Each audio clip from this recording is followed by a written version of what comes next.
नमस्ते दोस्तों। Maharashtra state board class 10 maths 1 practice set 1.3 question number 3 का सब क्वेश्चन हम लोग x plus 2y is equal to -1 and 2x minus 3y is equal to 2x minus 3y is equal to 12। So हम लोग values लिख लेते हैं। Here a1 is equal to 1, b1 is equal to 2 and c1 is equal to -1। So सारे 1 के form में हम लोगों ने वैल्यूज़ लिख दिए with reference to the equation first and with reference to the equation second. a2 b2 and c2 हम लोग वैल्यूज़ लिखेंगे। So a2 is equal to 2, b2 is equal to -3 and c2 is equal to 12। इस तरीके से आप ये values लिख सकते हो। So let's calculate the value of determinant. Determinant की वैल्यूज़ आ गई a1 a2 and b1 and b2। So a1 की वैल्यूज़ हो गई, a1 की वैल्यू आ गई 1 and 2 and -3। So cross multiply करके सॉल्व कीजिएगा।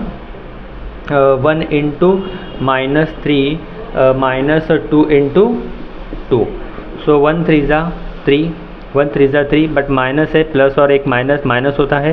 सो -3 लिख दीजिए मल्टीप्लिकेशन में, माइनस 2 2 ज़ा 4। तो इस तरीके से 4 3 ज़ा 2 2 ज़ा 4 और 3 1 ज़ा 3। सो ये -3 हो गए और ये -4 हो गए, तो इसकी वैल्यूज़ आ गई -7। सो डिटरमिनेंट की वैल्यू आपने कैलकुलेट की, d इज इक्वल टू -7। तो इसी तरीके से हम लोग dx की वैल्यू कैलकुलेट कर लेते हैं। dx इज इक्वल टू, अभी जो भी a1 और a2 जो एलिमेंट है वो रिप्लेस हो जाएंगे c1 एंड c2 से, और b1 and b2 element as it is आ जाएंगे।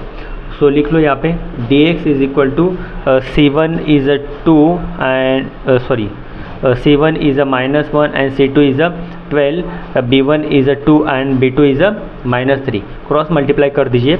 dx is equal to -1 into -3 -12 into 2।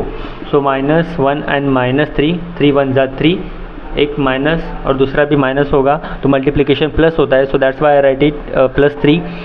12 2 ज़ा 24 -24, 3 + 3 -24 that is a -21। So dx की वैल्यू आ गई, dx इज इक्वल टू -21। इसी तरीके से हम लोग कैलकुलेट करेंगे dy की value. dy is equal to, अभी a1 and a2 as it is आ जाएंगे and b1 and b2 replace हो जाएंगे c1 एंड c2 से। So dy is equal to a1 a2 c1 c2, ये फॉर्मूला हो जाएगा dy की वैल्यू कैलकुलेट करने के लिए।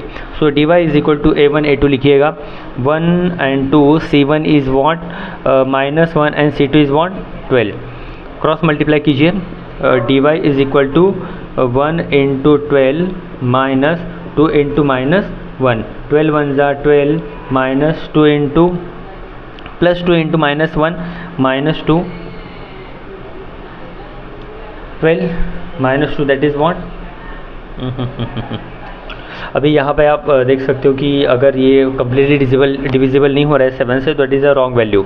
So dy is equal to a1 a2 is 1 and 2, c1 is what -1 and 12, -1 into 12 आ गए, 2 इंटू 1 -2 आ गए। सो ये आ गया 10।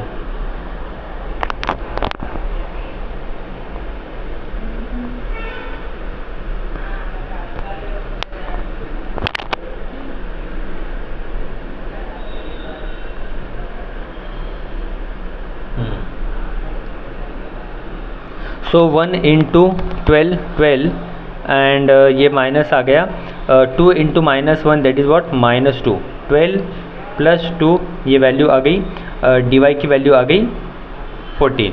सो dy इज़ वॉट 14। सो आप इसी तरीके से डिवाइड करके वैल्यूज़ कैलकुलेट कर सकते हो। x is equal to dx upon d।